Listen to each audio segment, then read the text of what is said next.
안녕하세요. 쉬운길입니다. 오늘은 간단하게 얘기하고 싶은 게 영화과를 꼭 가야 되는가? 특히 영화를 하려면 영화과를 꼭 가야 되는가에 대해서 한번 얘기해 보도록 할게요. 일단 얘기하기 앞서서 너가 뭔데 영화과 가고 말고를 결정해? 라고 하실 수 있잖아요. 그래서 간단히 제 소개를 하자면 저는 참고로 서울예대 영화과 수석 입학을 했고요. 저는 또 제 주위에 영화과 친구들이 또 있었고 다른 학교에 그래서 얘기할 만한 사람들이 많았어요. 이 영화과 시스템에 대해서. 그래서 어느 정도는 알고 있기 때문에 충분히 얘기할 수 있는 어떤 위치는 있지 않나 라는 생각이 들어서 여러분한테 한번 얘기해보고 싶어요. 그러니까 일반적인 고등학교에서 할 수 있는 입시와는 전혀 다른 체제예요. 보통 저희가 입시를 하게 되면은 이야기 쓰는 거를 주로 배울 텐데 한 장에서 두 장 분량쯤에 완결된 이야기를 쓰는 거 그거를 주요 능력으로 보고요. 그리고 면접도 굉장히 중요하고 그리고 영화적인 어떤 지식을 갖고 있느냐.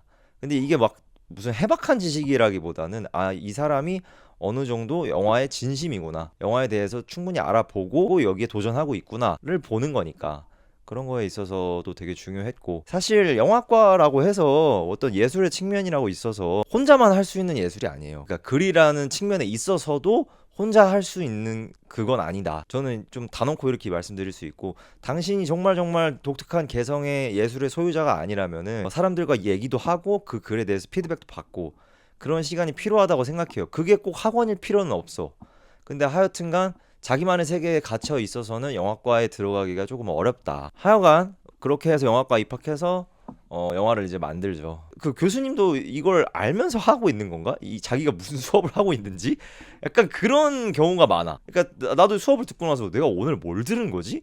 싶은 것들. 왜냐면은 이게 예술 영역이다 보니까 자기가 그냥 말하고 싶은 대로 그 수업이 그냥 커리큘럼이 되는 거야. 근데 사실상 그 사람의 체계에 맞춰서 진짜 영화를 딥하게 배웠는가에 있어서는 좀 미지수야, 솔직히. 당연히 이게 무슨 어떤 이과적인 수업이나 문과적인 수업이 아니기 때문에 각자의 방식이 다를 수는 있겠지만 그 방식에 있어서도 체계는 있어야 된다 생각하거든. 근데 그런 게 전혀 없어. 기껏해야 우리가 만약에 뭐 영화과 수업, 촬영 수업 뭐 이런 거 듣는다고 치면은 우리가 배우는 거 어느 사이즈 이게 클릭이야 이런 것처럼 잘 봐. 이게 클로즈업이야. 이게 미디엄 쇼트야. 이런 건데 그거 그거 모르냐? 그거 솔직히 모르냐?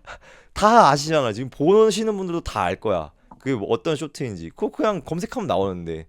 아니면은 뭐 미디엄 쇼트라고 했을 때 이게 무슨 줄자로 재서 여기 정도가 지금 우리가 흔히 칭하는 뭐 니숏이고 뭐 무슨 쇼트고 이런 걸 정하는데 사실 나는 그런 거 배우러 예대에 가는 건 아니라고 생각해. 내가 생각했을 때 진짜 예대에서 배워야 하는 건 예를 들어서 오즈아스지로가 다다미 쇼트를 찍을 때 왜 다다미 쇼트가 그 높이에서 정면에서 바라본 그 쇼트여야만 했는가 라던가 혹은 존 카사베츠가 왜 그런 모든 핸들드 쇼트를 거쳐서 블로킹도 제대로 짜지 않고 이 영화를 만들었을 때 드러나는 효과 이런 것들 있지. 그런 거를 가르쳐야 된다고 생각해. 그러니까 쇼트가 어떤 감흥을 불러일으키고 왜 이 쇼트가 여기에서 붙었을 때 이 쇼트가 여기서 이걸 보여주지 않을 때 그건 어떤 선택이고 그 선택으로 인해서 영화가 어떻게 되는가가 중요한 거지. 그러니까 영화는 일단 그 하나하나 어떤 기술이기 이전에 테크닉으로 이루어진 예술이야. 그러니까 그 테크닉이 어떤 예술적 감흥을 불러일으키는지 그거를 가르쳐 준다 생각하거든. 근데 나 솔직히 말해서 그거에 대해서 배운 적이 거의 없어. 내가 뭐 이런 예가 있어. 내 친구 진호라고 할게. 진호가 이제 졸업할 때가 돼서 좀 고민이 많았어. 우연히 버스 정류장에서 한 교수님과 이제 얘기를 할 기회가 있었는데 교수님 저 이런 것 때문에 미래도 불확실하고 좀 어렵습니다. 어떻게 해야 될지 모르겠습니다. 이렇게 얘기했더니 교수님이 뭐라고 했냐면 진호야 나도 힘들다 라고 하셨대. 그러니까 그러니까 자기도 힘들대. 근데 이거를 그러니까 이걸 이해해야 되는 현실인 거야. 교수님도 힘들어. 영화과는 교수님도 힘들어. 자기 한 치 앞이 어떻게 될지 몰라. 결론을 말하자면 영화과를 가야 할까? 내 대답은 무조건 노야. 왜냐면 나는 영화과를 나왔지. 그리고 영화과를 나와서 정말 다양한 일을 했거든.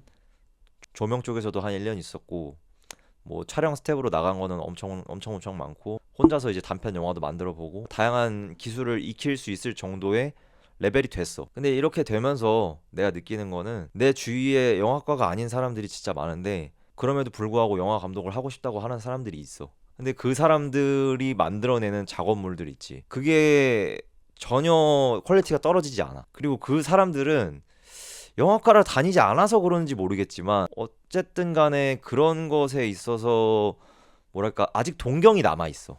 근데 영화과에 있으면은 그런 건 많이 사라지거든, 환상 같은 건. 왜냐면 우리가 그걸 만드는 프로세스를 되게 작게나마 알게 되니까. 근데 내 주위에 있는 사람들은 아직 그 열정이 있는 사람들도 많고, 그리고 자기만의 방식으로 영화를 만들려는 사람들도 많아. 그리고 지금은 자기만의 방식으로 영화를 만들어야 할 때야. 난 그렇게 생각해. 지금같이 한국 영화가 올해 만들어진 게 뭐 거의 없다고 하잖아. 지금 사실 다 창고 영화가 개봉 중이고. 우리가 이제 대규모로 투자를 받아서 영화를 만들 수 있는 확률이 훨씬 낮아진 거야. 그러니까 그냥 수학적으로 계산했을 때 우리가 그 안에 들도록 하는 게 맞을까? 아니면은 우리만의 방식으로 우리의 예술을 하는 게 맞을까? 나는 후자라고 생각해. 우리 예술을 해야 돼. 나는 거기에도 있어보고 여기에도 있어봤기 때문에 자신 있게 얘기할 수 있어. 물론 영화과에 있으면은 우리가 되게 배워야 할 만한 그런 기본 지식들을 배울 수는 있어. 근데 그거 진짜 대규모 영화 현장 가서 만약에 뭐 20살부터 배우잖아? 그럼 걔랑은 또 비교도 안 돼. 걔가 훨씬 많이 할걸? 영화과를 가는 이유 자체는 우리가 크리에이티브한 영역을 조금 더 많이 해볼 수 있기 때문이야. 그거를 소규모화된 집단을 통해서. 그러니까 훨씬 유연하게끔 할 수 있다는 거지. 근데 내 불만은 이거야. 그러면은 크리에이티브한 것들을 조금 더 많이 배워야지. 약간 애매하게 뭐 필드처럼 일을 하는 게 중요한 게 아니거든. 그런 자유를 좀 더 많이 줘야 되고 그럴 만한 예술적인 소양을 기를 수 있는 힘을 줘야 돼. 그래서 그런 정규 커리큘럼이 더 많아져야 된다 생각하고 거길 가지 않는다고 해서 영화를 못한다? 절대 아니야. 왜냐면 가서도 영화 못해. 지금 70명 중에 지금 영화 감독으로 데뷔한 사람 없습니다. 단 한 명도 없어요. 여러분도 여러분 자리에서 영화를 할 수 있는 길을 찾아보세요. 하지만 성실하게, 무조건 성실하게. 그걸 대충 그냥 나 나중에 이렇게 시나리오 써가지고 영화 감독 될 거야. 절대 못 돼. 현장에 나가보고 사람들을 만나고 집단을 만들어 보세요. 거기서 얻는 게 분명히 있을 겁니다. 저도 만들어가는 과정이에요. 그리고 저는 이 길이 맞다고 생각합니다. 여러분도 여러분의 길을 찾아보세요. Peace.